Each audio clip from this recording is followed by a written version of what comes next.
Bom, bom dia a todas e a todos, bom dia a todas as Sim. pessoas. Eu creio que nem todo mundo aqui me conhece.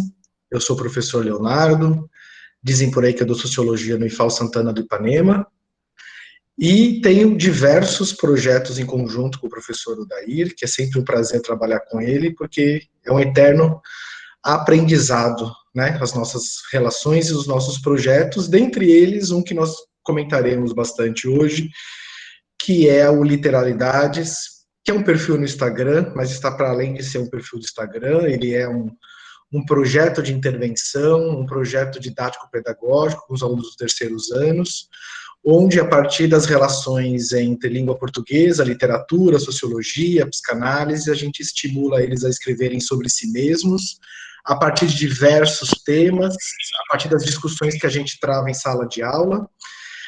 E o perfil ele tem também uma conotação de revista, então ele tem capa, ele tem matéria, ele tem entrevistas, né? Que compõem o seu conjunto de produções. E eu vou aproveitar a redação do Enem, né? Que eu vou até colocar aqui os textos motivadores. Maria Vitória, eu vou desligar o seu microfone, tá? Só para não fazer ruído. Eu vou aproveitar também o tema da redação do Enem, para a gente discutir e fazer as relações, inclusive com nós mesmos, e o que a gente passa dentro do processo escolar, né? Talvez o estigma da doença mental tenha a ver muito mais do que ir ao psicólogo, ao psiquiatra, a passar por diversos processos medicalizados, né, patológicos, ou seja, de relações de doença, e para a gente pensar um pouco, então, sobre nós mesmos, sobre o processo escolar e o que a gente está fazendo na literalidade. Então, a primeira coisa que eu queria fazer aqui, eu não sei se todo mundo viu a redação do Enem, eu vou projetar aqui os textos motivadores, só para a gente ter uma noção do que está falando lá. Eu baixei no ângulo, né? Vocês estão visualizando? Aqui para mim está falando que tá, né?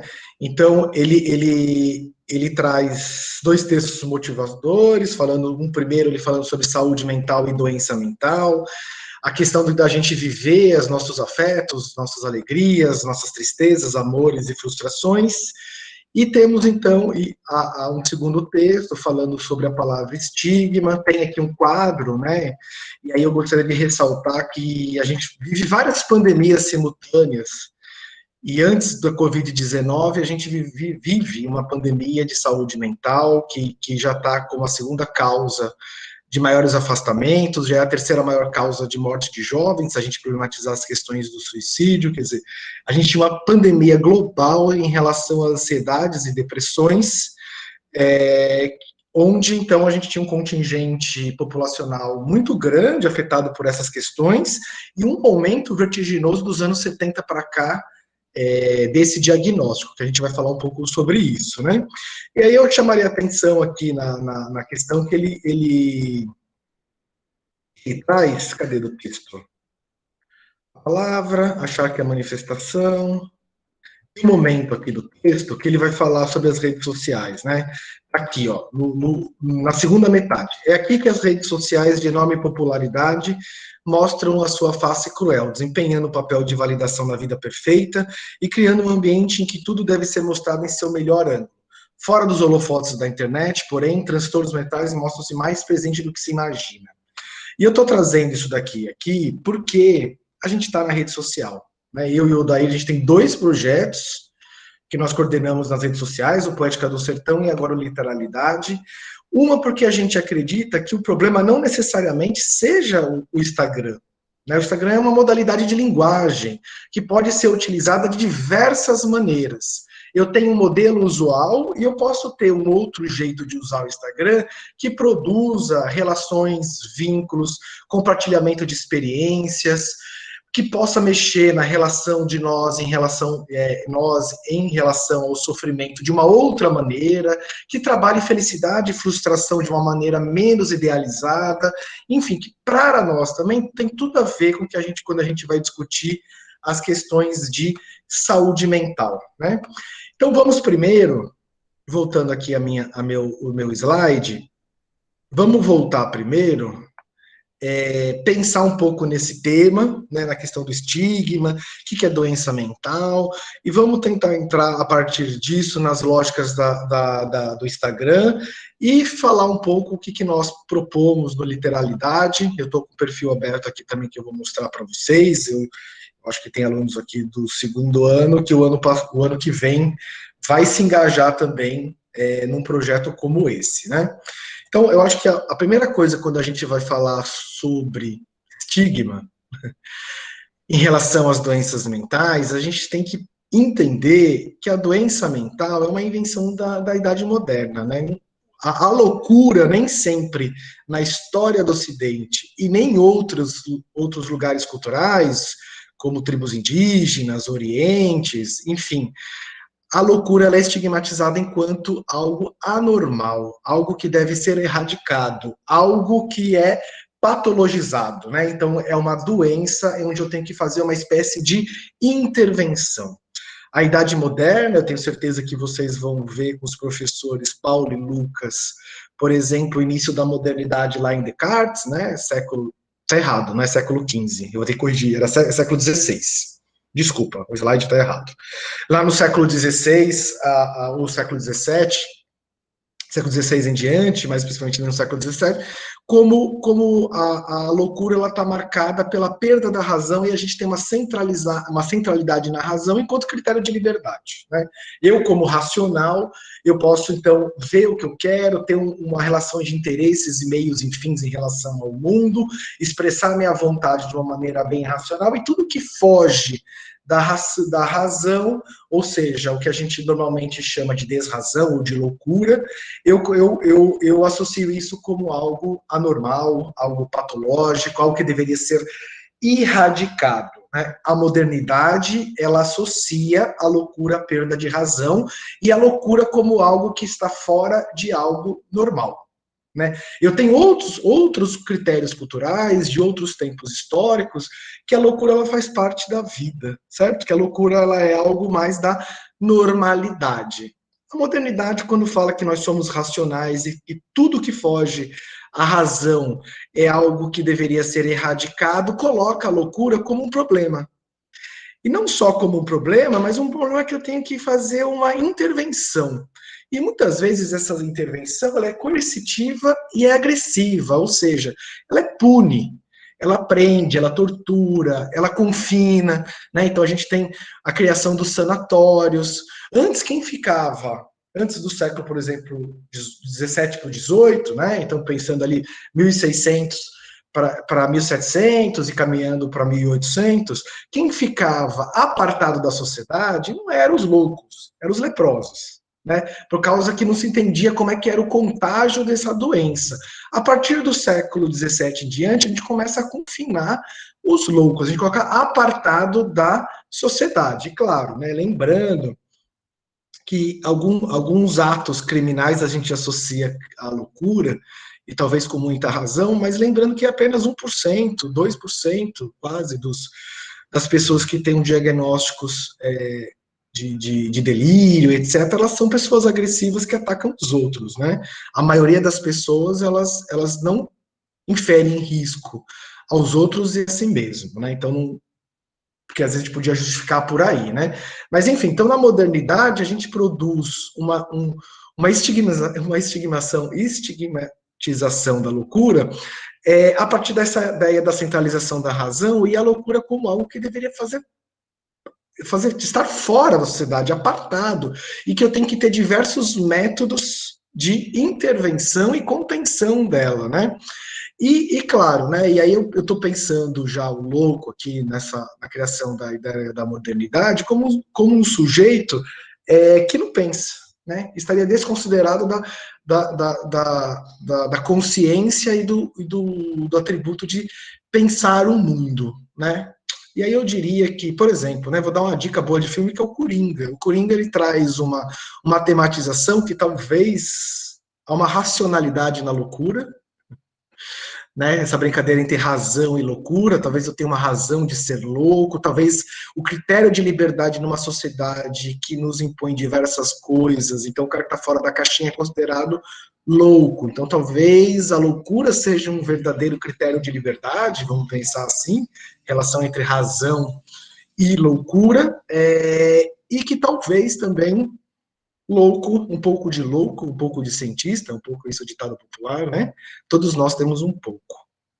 E também, então, a partir do andamento da história da modernidade no Ocidente, a gente tem cada vez mais um critério de saúde mental, as pessoas que são produtivas e têm a vida voltada ao trabalho. Né? E aí, uma consideração rápida, que nunca a humanidade trabalhou tanto como se trabalha agora, com jornadas de 10 horas, 8 horas, 12 horas diárias, às vezes com pouco final de semana, e cada vez trabalhando-se mais com a colonização do trabalho na nossa vida íntima pelo WhatsApp, pelas redes sociais. Então, com o caminhar do tempo, nós estamos trabalhando cada vez mais, né?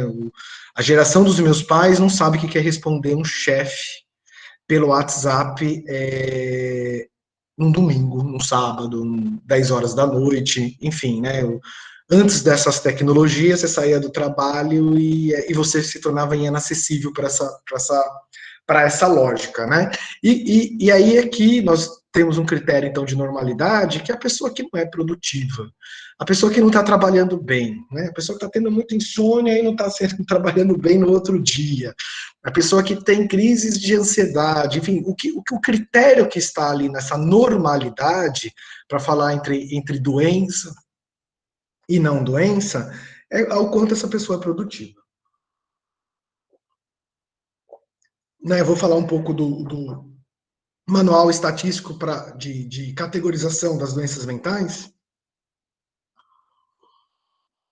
E eles se dizem não teórico, né? Mas se a gente for olhar a questão dos sintomas, né, o que na verdade ele está atrapalhando, dentre outras coisas, é que ele nos torna menos produtivo. Né? Então, as pessoas começam a se preocupar e vão buscar psicólogos e psiquiatras e qualquer tipo de intervenção nesse sentido, quando alguém fala que vai estar arriscado a perder o emprego, quando as notas caem na escola, enfim, porque o ideal que está por trás disso, dessa modernidade, é uma ética para o trabalho, né? E uma ética para o trabalho no sentido de que os nossos princípios de conduta na vida deveria ser voltada para a nossa produtividade e voltada para o trabalho, né? Enfim, vamos avançar que o tempo urge. Alguém está comentando alguma coisa? Eu não estou conseguindo ver o... Eu. Citei Coringa na redação. É verdade, eu vou falar um pouco do Durkheim daqui a pouquinho, talvez, né? A gente pode. Depois eu vou abrir espaço para a gente conversar sobre as coisas que eu estou falando aqui, né? E aí, outra questão importante, quando a gente vai falar do estigma das doenças mentais, é a própria noção de doença, né? A gente tem ao longo aqui dos anos 70 para cá, a ideia de que talvez essas patologias da mente, vamos chamar assim, elas não são doenças, elas são transtornos, elas são síndromes. E o que isso significa, né? Vamos tentar explorar isso. E, claro, pensar a ideia de síndrome de transtorno não transforma isso em menos doença no imaginário social, né? A representação que as pessoas fazem das pessoas que são acometidas por esses sintomas, né, quando olha para as pessoas com depressões, quando vê as pessoas com ansiedades, quando vê as pessoas compulsivas, olham aquilo numa lógica, então, do normal e patológico das doenças biológicas. Né? E aí eu gostaria aqui de ressaltar dois critérios para a gente problematizar isso. Né? O primeiro deles é quando a gente fala em doença no sentido fisiológico, eu consigo traçar uma origem e uma causa. Ela está assim porque ela tem câncer, ou seja, ela tem células que estão se reproduzindo de maneira desordenada e fora de função.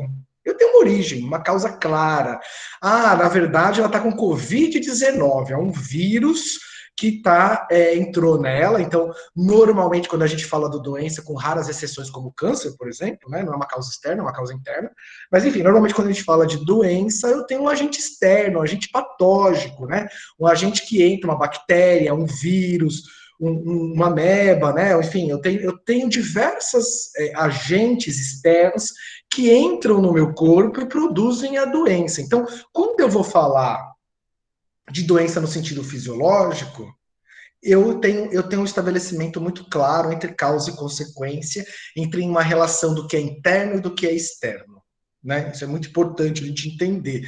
Por quê? Porque a doença mental, apesar de algumas pessoas ainda advogar, mas as pesquisas mais atuais nessa relação não conseguem estabelecer uma causa clara. Eu posso falar de neurotransmissores, eu posso falar de serotonina, mas as pesquisas mais atuais não conseguem estabelecer uma causa e uma origem clara, universal, estabelecida ali como válida para a maioria dos casos, entre origem e causa. Eu não consigo estabelecer uma causa e uma origem, pelo menos, e aí é o meu ponto, né, em termos fisiológicos. Né? Talvez, se eu fosse pensar numa relação entre interno e externo, talvez eu teria que problematizar a relação das minhas concepções fisiológicas com a minha mente, como eu enxergo o mundo e as relações que eu estabeleço.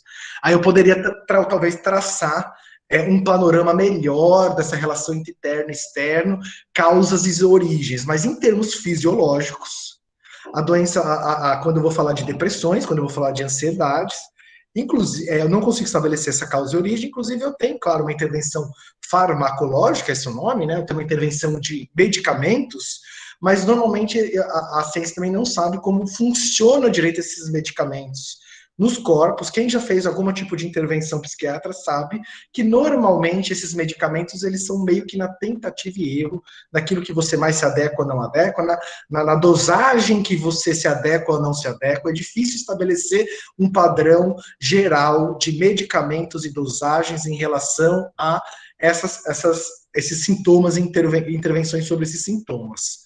Porque eu não sei a origem e a causa direito, né? E claro, eu não tenho um agente fisiológico externo, um tipo de parasita, o vírus que entra e eu consigo atacá-lo, né?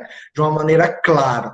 Por isso que desde 1970, quando a gente vai falar na medicina sobre esses diagnósticos, a palavra doença, pelo menos no campo médico, ela é pouco usada. É a ideia de síndrome. O que é síndrome? É conjunto de sintomas. Então, em vez de eu começar a problematizar as causas, eu vou tentar amenizar os sintomas, eu vou atacar os sintomas e vou criar categorias médicas, diagnósticos, então, de diversos tipos de transtorno, TDAH, né, déficit de atenção e hiperatividade, aí eu tenho outros tipos de transtorno de personalidade, enfim, eu tenho mais de 400 categorias clínicas hoje em dia, a partir dos sintomas, porque talvez a partir das relações que nós estamos estabelecendo com o mundo, nós estamos, para nos defender de alguma coisa que a gente pode discutir aqui, nós estamos produzindo cada vez mais sintomas diferentes, né? Novos sintomas. Então, qual que é o normal e o patológico? Será que o que a gente está patologizando, ou seja, o que a gente está transformando como doença nessas nossas questões mentais, sentimentais e de afetos? Essa é a pergunta-chave quando a gente fala de doença mental. Porque a gente não está patologizando vírus, bactérias, origens. É esse tipo de problematização que nós deveríamos entrar, né? Pois bem, como eu estava falando ali, e aí é importante, né? Agora eu vou falar um pouco das síndromes, que síndromes são sinais, né? O nome em inglês é disorders, né? Manual, por isso que é DSM o manual, né? A sigla dele, que está aqui uma fotinho dele no lado direito, e a gente já está na quinta versão de 2013. Ele começou a ser publicado em 1952 e é feito pela Associação Americana de Psiquiatria, que pauta essas questões no mundo inteiro, né? Para se pensar, então, como categorizar o que as pessoas estão passando, sendo que eu não consigo mais estabelecer, e isso virou um consenso, deixou de ser um problema nos anos 70, causas e origens. Eu não vou mais pensar em causas e origens, eu vou pensar agora em universalização de sintomas. As pessoas que têm sintomas parecidos, elas devem ter a mesma categorização. E normalmente é muito simples, né? É um catálogo esse manual estatístico. Ele normalmente tem lá um número X de sintomas, e se você tem 70% daqueles sintomas, você é considerado o caso clínico daquela categoria. E aí, claro, como o tempo muda, como a sociedade muda, como nós mudamos, provavelmente a gente está deslocando os nossos sintomas, então aquilo que nós estamos sentindo, os nossos conflitos, e estamos cada vez mais produzindo novos sintomas. Então, enquanto lá nos anos 70 eu tinha um DSM na casa das dezenas, agora eu tenho um DSM na casa das centenas, né? Será que nós ficamos mais doentes ou nós estamos olhando para o sofrimento de uma maneira diferente? Será que nós estamos cada vez adoecendo mais? Eu vou fazer uma pergunta diferente, né? Porque eu estou tentando problematizar isso. Será que nós estamos mais loucos ou a loucura é constitutiva de todas as relações humanas? E nós estamos olhando para a loucura de uma maneira diferente agora e olhando para o sofrimento decorrente disso de uma maneira mais diferenciada, segmentada e fazendo a gente produzir mais sintomas, né? Enfim. Essa é a questão de fundo quando a gente vai falar, então, de estigma das doenças mentais na nossa sociedade. Né? A gente está produzindo uma relação de diagnóstico cada vez mais complexa e maior, e nós estamos também, então, nesse sentido, olhando para o sofrimento humano de uma determinada maneira. E aí eu gostaria de defender aqui que a forma que a gente nomeia o nosso sofrimento, a forma que a gente significa ele, muda o nosso corpo, muda nossas relações com os outros e faz com que a gente estabeleça determinado tipo de condutas ou não, né? Por quê, né? Eu estou falando isso? Porque talvez se eu sou, né, uma pessoa que nasceu no século XX e de repente eu caso e me arrependo e olho em volta, né? E as pessoas falam, e eu começar a ter frustração em relação a isso, e todo mundo falar assim, não tem jeito. Você vai ficar casado a vida inteira. Você está sofrendo aí com esse casamento ruim, mas você não tem muito o que fazer. A sociedade impôs isso, essas são as regras da sociedade, isso é que é estabelecido pela tradição. A igreja vê o casamento de outra maneira que você não pode se divorciar. Então, não tem jeito. Quer dizer, esse tipo de nomeação para aquilo que eu estou sentindo vai fazer eu ter uma espécie de reação. Agora, se eu caso agora no século XXI e me arrependo e começo a ter uma dúvida se eu me separo ou não me separo, e começo a sofrer com isso, e de repente outras pessoas, outras gerações, e falam, meu, esse sofrimento é frescura, eu aguentei um monte de coisa no meu casamento, e tô aqui, ó, inteirona, firme e forte. Ou seja, a forma que os outros olham para o nosso sofrimento, eles entendem aquilo como legítimo ou não legítimo, a forma como a gente se vê ele suportando aquele sofrimento, muda a nossa relação de experiência com o mundo. Talvez quando a gente está dizendo que as doenças não precisa olhar para a causa, doenças mentais não precisa olhar para a causa, e é algo que está em mim, eu estou individualizando aquele sofrimento. E aí eu tenho uma coisa muito importante, que é o apagamento da escuta dele.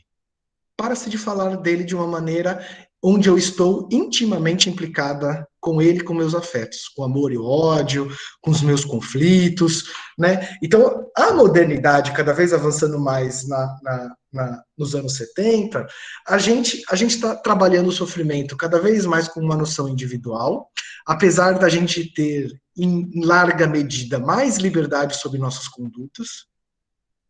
A gente está, e aí está um pouco lá no texto do Enem, nós estamos trabalhando a noção de realização ou de felicidade, é uma vida sem sofrimento. Então, quando a gente fala assim, então, quando eu estava fazendo a pergunta no slide anterior, o que nós estamos patologizando? Nós estamos patologizando o sofrimento. Né? A gente não pode sofrer, a gente não pode ter frustrações. Né? Talvez cada vez mais a criação das famílias estão mais produzindo bolhas, né? Tentando fazer o filho não sofrer, não trabalhando, não o filho trabalhar e elaborar as suas próprias frustrações. Então, eu gostaria de argumentar aqui, defendendo a minha linha argumentativa, de que o que nós estamos efetivamente patologizando é o sofrimento. né? São as frustrações a partir, então, de um ideal que a gente está olhando para a noção de doença mental de uma maneira muito individualista, muito individual, né? E aí a gente acaba caindo numa culpabilização individual do sofrimento. E o exemplo que eu dei nessa questão do casamento é bem clara, como antes eu podia ter um compartilhamento do sofrimento entre minhas relações com a sociedade e aquilo que eu quero, né? Eu quero me separar, mas as regras são essas, então eu tenho que fazer uma espécie de negociação com as minhas frustrações entre as minhas relações com os outros, ou seja, a sociedade, e aquilo que eu quero fazer. Talvez há um compartilhamento melhor do sofrimento, das minhas angústias e frustrações. Então, e é interessante como as redes sociais vêm potencializar isso, né? Essa questão individual, e aí a gente tem, inclusive, uma individualização da competitividade e da eficiência, e os discursos de que eu consegui porque eu sou bom, se você se esforçar, você consegue, vamos lá, ou seja, a gente tem a individualização da culpa dos fracassos, né? A partir de um certo ideal de realização e felicidade, que está, então, associado a uma sociedade de consumo, aquilo que eu tenho que consumir, um certo ideal de padrão de corpo, então o que a gente mais vê são corpos expostos no Instagram, enfim, é como se a vida ali no Instagram ela fosse estruturada em viagem, né? A viagem que todo momento a gente está com pessoas legais, em lugares bacanas, contentes, também sempre, né? Nas viagens a gente tem, é o ideal, a gente tem muita coisa que a gente não gostaria de fazer, mas enfim, como se a vida fosse estruturada numa grande viagem, é o que eu exponho nas minhas redes social. E aí eu tenho cada vez mais, então, um apagamento do reconhecimento. É preciso reconhecer que todos nós temos saberes sobre nós mesmos e os outros, e que a gente tem um saber sobre o nosso próprio sofrimento que a gente precisa para elaborá-lo, falar com o outro, compartilhar, para nos entendermos e entendermos também os outros, e a gente, a partir da lógica, então, do modo usual que o Instagram ele é utilizado, a gente tem esse ideário de individualização, felicidade, realização, uma idealização de uma vida que ela não é pautada por frustrações e sofrimentos. Talvez eu consiga me entender mais como pessoa pelos processos onde eu não consegui ter sucesso do que pelas minhas vitórias, né? Talvez a elaboração que eu fiz pelos concursos que eu não passei, pelos rompimentos de relacionamento que eu vivi, né? Pelas crises de intimidade e conflitos que eu tive com os meus pais, talvez elas me digam mais e me façam amadurecer do que os processos próprios de vitórias e realização. Né? E claro, né, eu só consigo elaborar todo esse processo de frustração e sofrimento, nomear esse sofrimento, quando eu consigo compartilhar com alguém e comigo mesmo. Né? Talvez nós precisamos nos entender melhor nesse sentido. A gente é muito bom para julgar os outros. A gente olha para os outros com uma certeza como os outros deveriam ser e com pouca certeza como nós realmente somos. Talvez a gente deveria inverter essa relação e se entender melhor a partir dos nossos conflitos e andar no mundo no pressuposto que não conhecemos ninguém. Só vamos conhecer se nós conversarmos, perguntarmos, dialogarmos, enfim, depois de a gente ter algum tipo de contato íntimo e compartilharmos experiência com essas pessoas, né? Então vamos em frente. Um pouco que eu falei aqui, né? As redes sociais, elas são uma plataforma que normalmente nós estamos utilizando a partir da lógica dessa representação de felicidade e realização que está presente na sociedade. Né? Então, o modo usual de se usar as redes sociais é se expor os corpos, a felicidade, as conquistas, dar mensagens de autoajuda, de apoio, né? Enfim, eu costumo dizer também que quando uma pessoa ela começa a postar selfies, né, em, em sequência, com mensagem de autoajuda, é porque ela está precisando conversar com alguém, ela precisa de ajuda. Né? Eu vejo isso como um grito de socorro, e não como uma pessoa, ela é maravilhosa, forte e consegue, né? Enfim, normalmente eu mando uma mensagem e falo, você quer conversar? eu estou disposto a conversar com você e te ouvir por aquilo que você tem a falar. Eu acho que nós estamos avançando também nesse tipo de comunicação, né? Hoje as pessoas, quando elas não estão bem e querem expor que não estão bem, elas tiram a foto do perfil, né? Eu também entendo isso como uma espécie de comunicação, de como elas não estão bem, que talvez seja o momento de conversar com elas, né?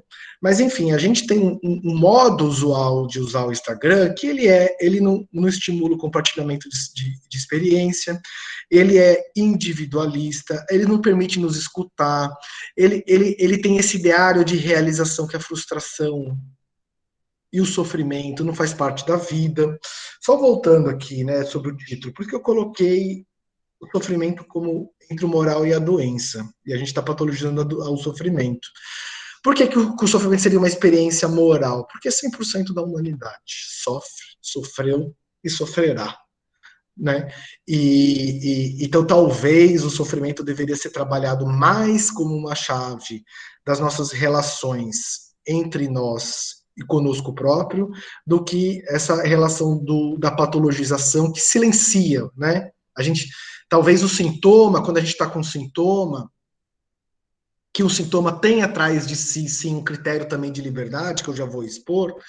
Quando eu estou com sintoma, talvez algo que habita em mim, que eu não sei exatamente o que é, essa coisa que é diferente, que não é propriamente a consciência, está me dando dicas de que há algo errado com a minha própria forma de vida, há um desajuste entre os meus conflitos e o mundo que eu vivo.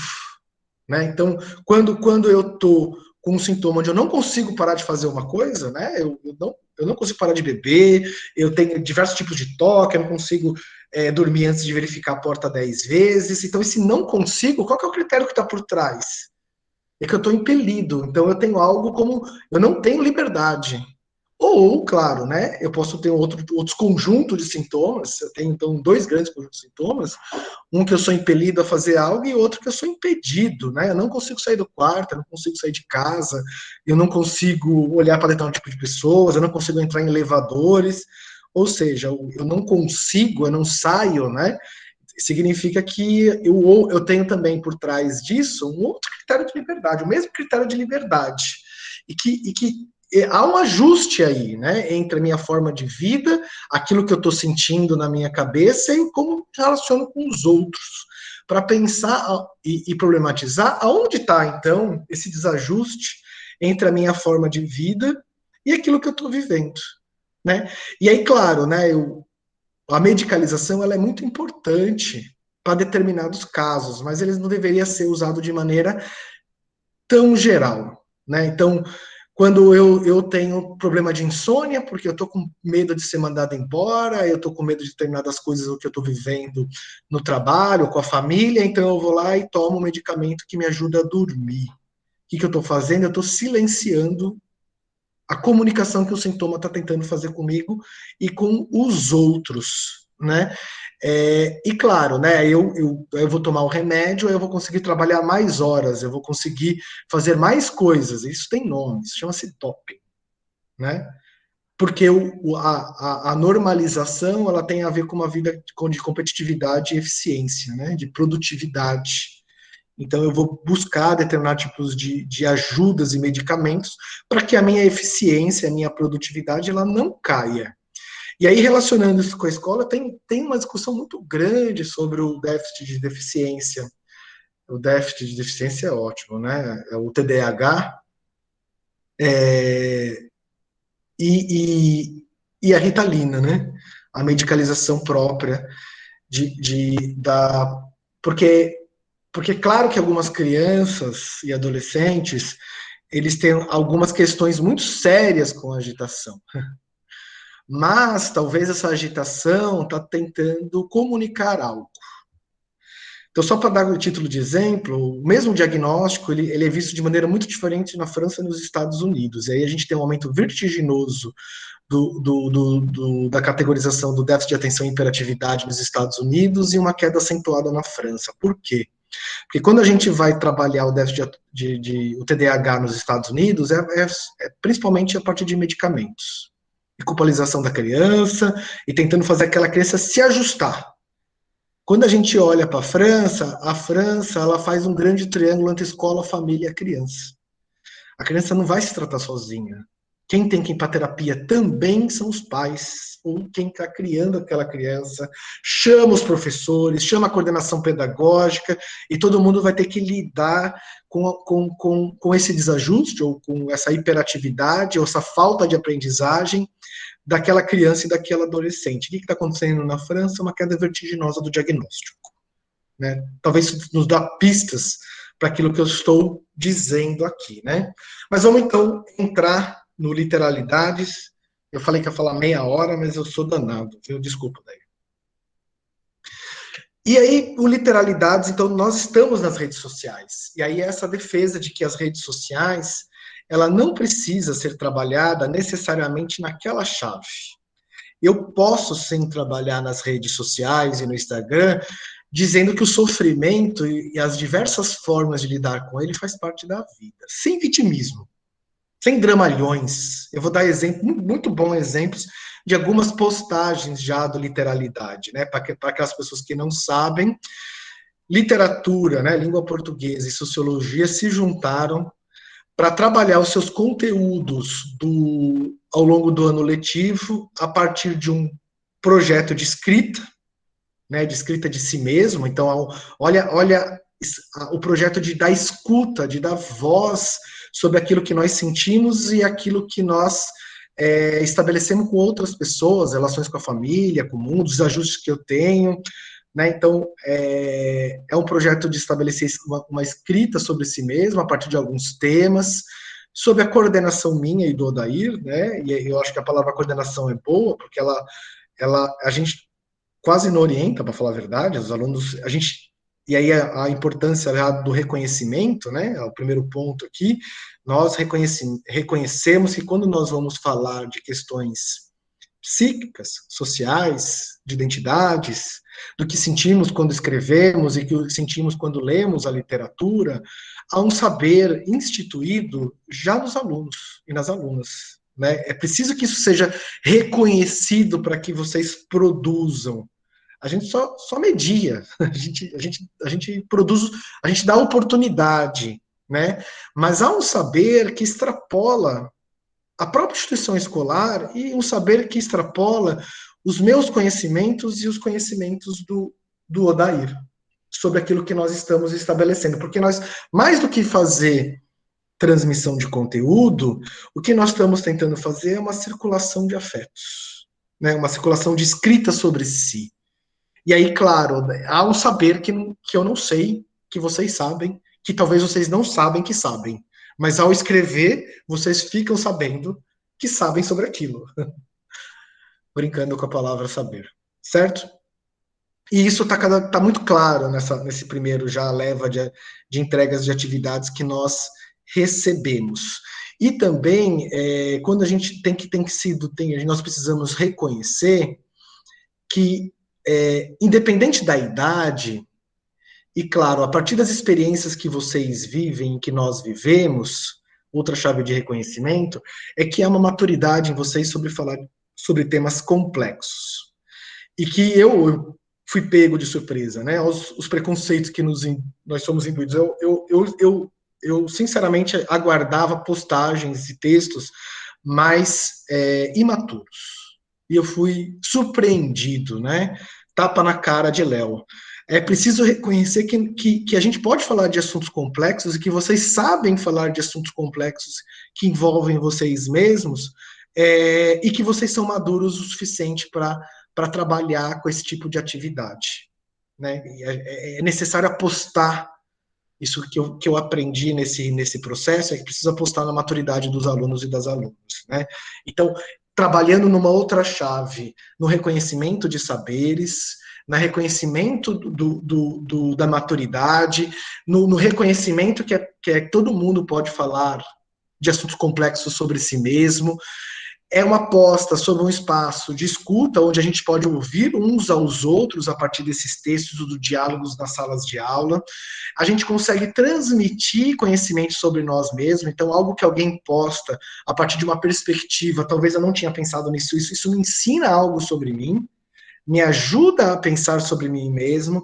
Eu consigo fazer uma produção de vínculos e circulação de afetos, porque as postagens vão falar de ódio, de amor, elas vão falar de frustração, elas vão falar de sofrimento, elas vão falar do que seria então realização e felicidade de uma maneira menos idealizada, e eu vou conseguir circular esses afetos de uma maneira muito mais realista do que as mensagens usuais do Instagram, né? Eu olho para as postagens e me identifico com elas.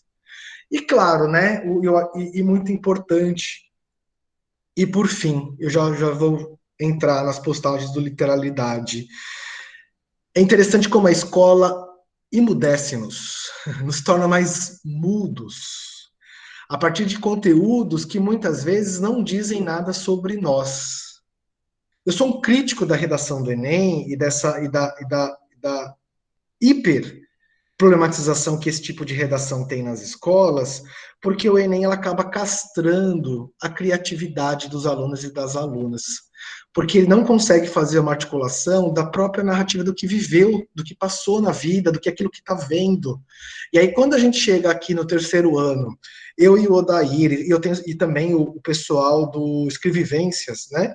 Do Levi e do Welton, quando pede para vocês escreverem sobre si mesmo, é um medo, é um travamento, não quer fazer, é diversos dispositivos que a gente passa a partir disso, porque nós não somos treinados a falar sobre nós mesmos. A coisa mais fácil que deveria ser é falar de nós mesmos, porque aonde nós vamos, nós levamos nós mesmos, e por isso estamos sempre vivendo com a gente mesmo. Mas mesmo assim a gente não consegue expor isso. Né? E aí o Literalidade é mais um desses projetos que tenta colocar, então, uma articulação da narrativa. Falar o que eu vivi na vida, o que conhecimento tem a ver comigo, o que eu sinto a ser abordado por determinado tipo de assuntos. Né? E aí eu posso olhar essas narrativas e me identificar com elas. Né? E aí, então, agora, eu ficaria a tarde inteira falando sobre essas coisas, para falar a verdade. Né? Mas eu estou me contendo aqui por causa do tempo, e daqui a pouco o Daí vai aparecer aí e vai falar para eu calar a boca, né? Eu vou postar aqui, eu vou agora entrar no Literalidade de maneira mais direta, para a gente olhar para ele, algumas postagens, e entender um pouco o que Léo, ele está falando. Diga. eu tenho um encontro da coordenação pedagógica com os alunos do primeiro ano, agora às 11 da manhã. Daí eu só queria fazer algumas colocações, enquanto você vai organizando aí a página, Tá, porque eu vou precisar sair daqui a pouco, tá? tá bom. Eu vou desligar meu microfone, só um instantinho. Então, né, vocês tiveram a oportunidade de ter uma visão não só sociológica, mas da parte psíquica, né? O professor Leonardo tem duas formações, três, na verdade, se contar com a administração, né? E, e então é muito rico a gente conseguir ouvir é, pessoas que transitam por diferentes áreas, né? E é muito importante, né? Isso. Então, só inicialmente agradecer o professor Leonardo pela parceria, por essa disponibilidade também, e sempre estar disponível, em sempre estar à disposição para compartilhar, para caminhar junto, enfim, né? Para educar, né? O processo de educação é assim. Só frisar algumas coisas que você disse e que eu concordo, e assim, é uma questão de postura também. Quanto aos muros da escola, e o quanto a escola vai tolir, né, tudo aquilo que o indivíduo é. A gente entra na escola para evoluir, né, para se transformar enquanto ser humano, enquanto indivíduo social. E o que a escola faz muitas vezes é destransformar, se é que isso é possível, tolir tudo aquilo que seria bonito, que seria bonito no sentido assim né, de evoluir enquanto ser humano, né? Apesar de termos disciplinas dentro das humanidades exatas, das diferentes áreas, e a gente tem vários problemas na escola de hoje, né? O professor Leonardo comentou aí alguns, E aí eu vou comentar o meu ponto de vista dentro da minha área, que é a língua portuguesa e literatura.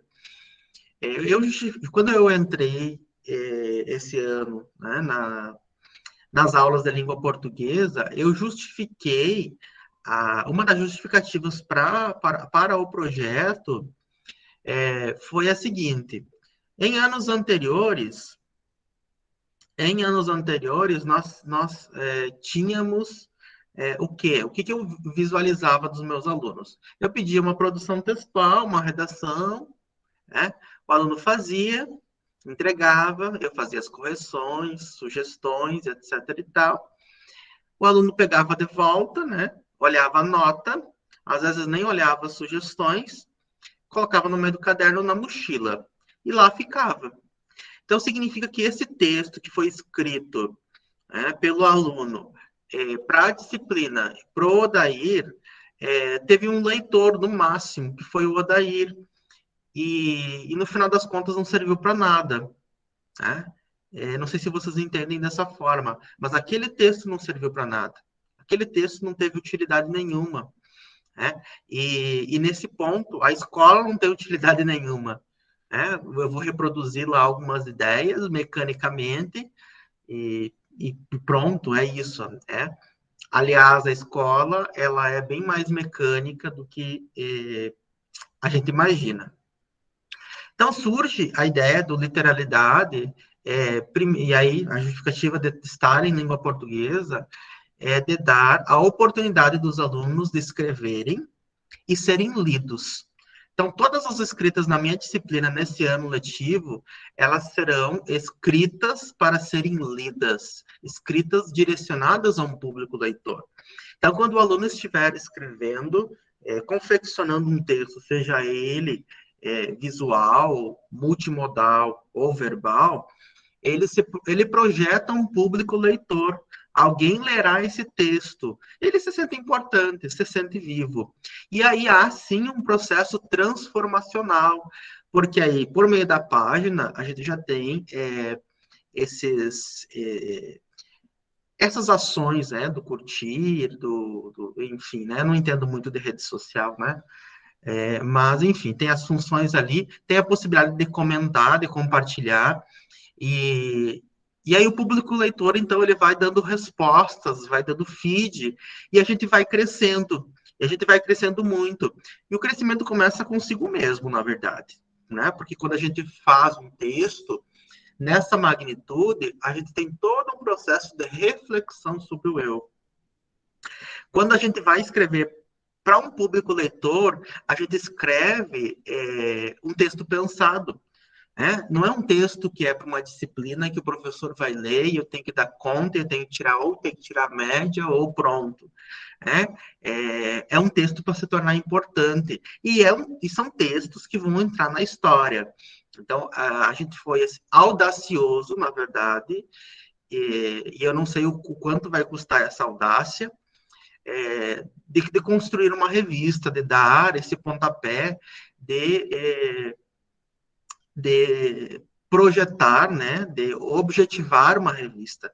Então, nós temos 8 edições da revista previstas, uma cada mês, com temas diferentes, com abordagens diferentes, com circunstâncias diferentes. Nós temos um grupo editorial com um editor-chefe, editor de artes e diagramação. Então, a gente está levando a sério. É como se fosse uma revista mesmo. E eu sinto que essa importância dada, né? Essa projeção, né? Mais séria do processo de produção, aliás, de reflexão, produção, e depois recepção do conhecimento de texto e de textos, ela vai ser muito mais intensa, muito mais complexa. E aí eu vou fazer depois, já vou adiantando, né, o spoiler.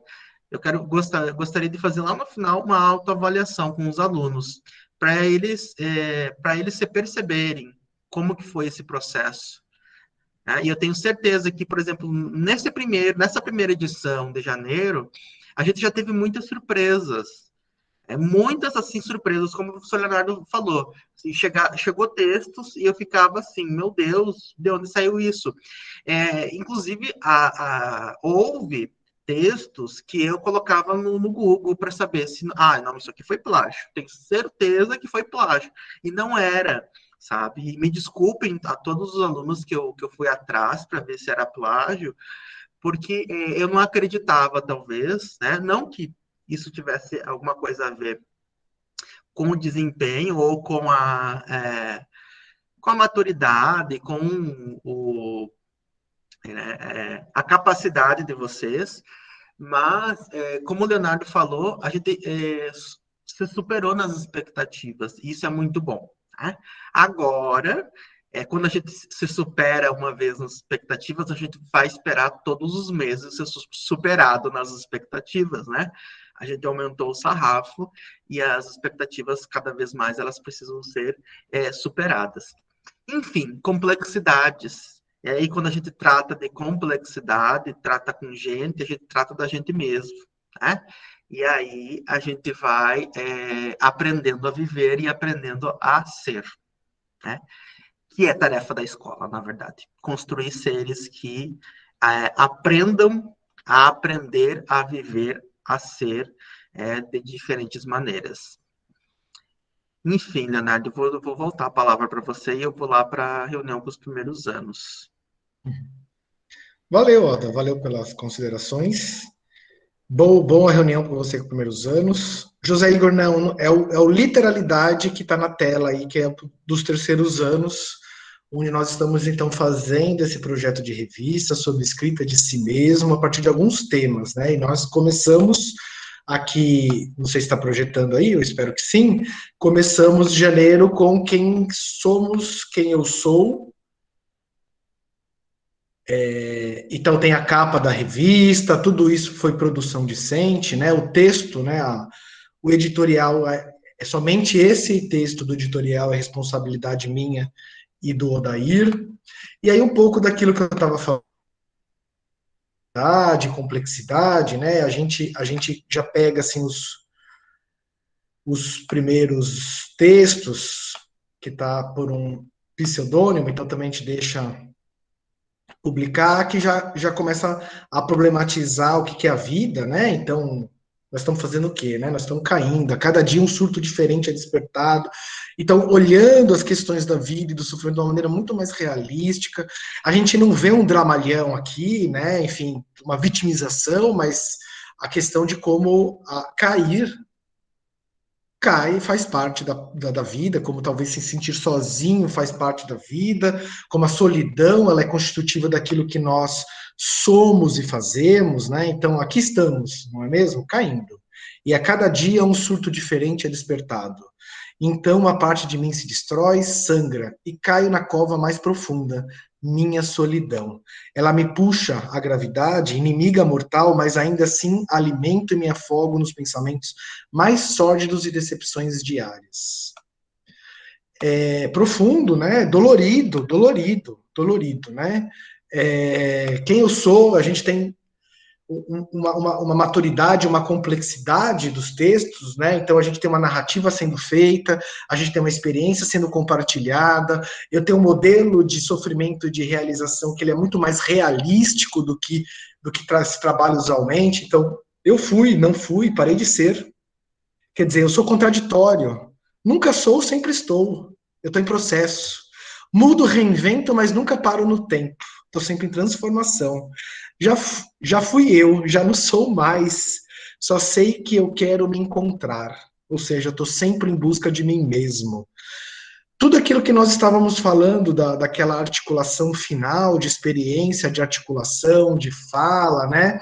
É uma revista que aqui tem um linguajar, tem um logo e uma proposta de utilização das redes sociais que vai na contramão daquilo que está adoecendo as pessoas, né? Viver é como pegar uma mochila vazia e preenchê-la de experiências.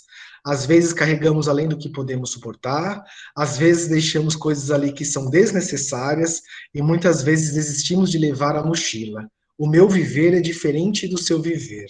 Saber quem sou é um exercício diário, e é vivendo que eu me conheço, as experiências que me ensinam, como quem diz que estou pronto para o próximo passo.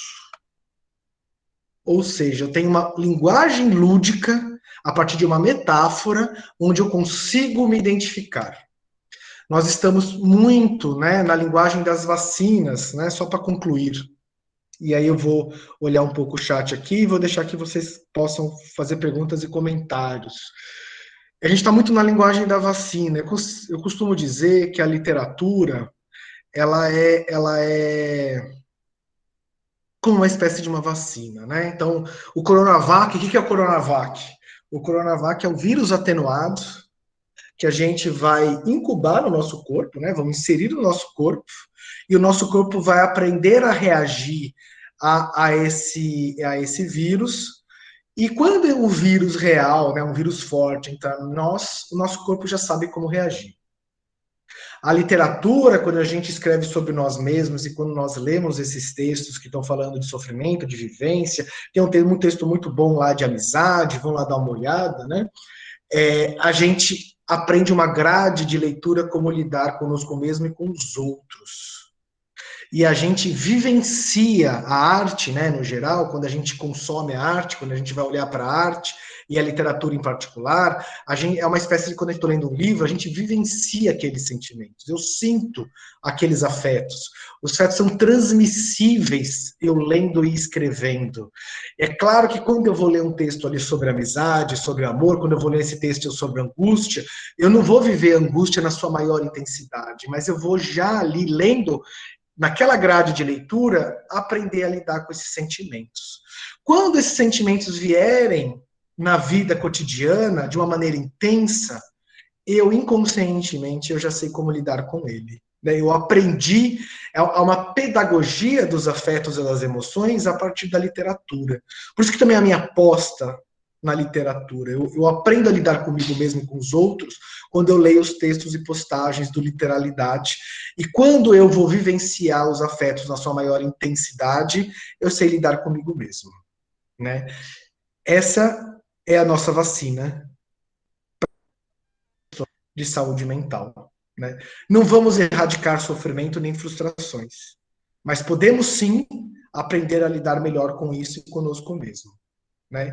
Nossa vacina está lançada, não é a Coronavac, é muito melhor, é o Literalidade. Vou abrir espaço para comentários agora, né? Gostaria de encerrar com isso, mas eu vi que tem falando aqui de pós-parto, e o pós-parto é um bom exemplo daquilo, né, Jefferson? José Jefferson Alves. Para mim é um bom exemplo daquilo que eu estou falando, como os outros me veem, como é que eu me vejo, como eu lido com o sofrimento e como o sofrimento, não só o sofrimento, né? Tem reações fisiológicas em mim. É claro que tem uma compensação hormonal em jogo, né? Mas será que essa compensação hormonal, descompensação hormonal, não é porque eu me vejo de uma maneira, os outros me veem no outro? Eu vou dar um outro exemplo e vou voltar para o pós-parto, né? Quando eu vejo uma pessoa interessante na rua, ou quando eu vejo uma pessoa que ela é desejável para os meus critérios, eu tenho reações físicas. Né? O que produziu essas reações físicas? Né? Brincadeiras à parte, né? Mas foi mudanças hormonais do nada? Foi porque a partir de certos critérios de beleza, do que é desejável, eu olhei aquilo, ou seja, tem uma representação social do que é bonito, do que é feio. Tem um modo que eu tenho de lidar com esse bonito, esse feio, e está envolvido naquela pessoa que está passando. Ou seja, eu tenho reações fisiológicas, físicas, né? Enfim, meu corpo muda, brincadeiras à parte, né? Enfim, quando eu estou olhando aquilo, quando eu estou desejando aquilo, eu transformei como objeto, ao usar o falho, né? Quando eu estou olhando aquela pessoa, enfim, eu tenho reações físicas. A questão fisiológica ela não está apartada dos meus conjuntos de relações. Eu preciso de uma relação social para produzir uma reação fisiológica e também não está desassociada de representações da sociedade de o que é bonito, o que é feio, o que é triste, como é que eu tenho que lidar com aquilo, certo? O pós-parto, a depressão pós-parto é a mesma coisa, né? A gente na psicanálise, né, tem um ditado que diz que quando nasce uma criança, morre uma mulher e nasce uma mãe junto, né? Porque a gente tem toda uma representação das mulheres enquanto pessoas desejáveis que não está associada com maternidade, né? Há uma relação muito forte que quando a mulher se transforma mãe, o parto, para além do nascimento de algo, é um rito de passagem entre um antes, onde eu era uma mulher desejável, onde eu era uma mulher produtiva, onde eu era uma mulher que podia ser voltada para o mercado de trabalho, podia ter certas aspirações sobre mim mesma, e nasce uma mãe onde a questão do desejo ela é colocada em xeque, onde a minha produtividade, quer dizer, muitas das meninas e mulheres aqui que vão procurar emprego vai ser perguntado se ela pensa em ter filho, se ela já é mãe, se a criança é pequena, ou seja, vai ter que pedir licença toda hora no trabalho para cuidar da criança doente. Tem tudo isso está envolvido no nosso imaginário de representação do que é a relação da passagem entre a mãe e a maternidade. Por isso que nós temos depressão pós-parto. Porque nós estamos nesse triângulo entre as transformações fisiológicas que acontecem a partir das minhas relações sociais e o imaginário da sociedade estabelece entre mulheres e mães. Né? Essas representações, elas nos afetam. Eu falo de circulação de afetos. Né? E isso está posto em todas quer dizer, se de repente eu encontro uma pessoa e dou um beijo maravilhoso, você pode ter certeza que eu vou ter reações químicas no meu corpo. Né? Independente da certa idealização romântica que eu vou ter, meu coração vai acelerar, eu vou ficar apaixonado. Enfim, aí eu tenho todo um ideário do que é uma relação. Aí vou ficar angustiado, eu falo, será que ela só quer me pegar? Né? Enfim, e tudo isso, né, produz reações fisiológicas.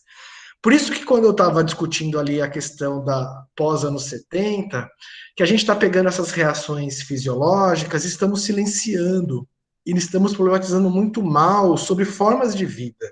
Por isso que eu estou argumentando que sintoma talvez tenha a ver também com a forma que nós vivemos e que o sintoma talvez seja uma crítica a nós mesmos, que nós estabelecemos a nós mesmos enquanto pessoa, enquanto sociedade, né? Por isso que eu acho que o pós-parto é um bom exemplo. Né? Claro, né, a gente poderia falar sobre, mas a alegria também produz reações físicas sobre nós mesmos. Pois bem, falei demais como sempre, né? Alguém quer fazer algum tipo de pergunta, algum tipo de comentário? Quer que eu pare de gravar? Eu vou parar a gravação.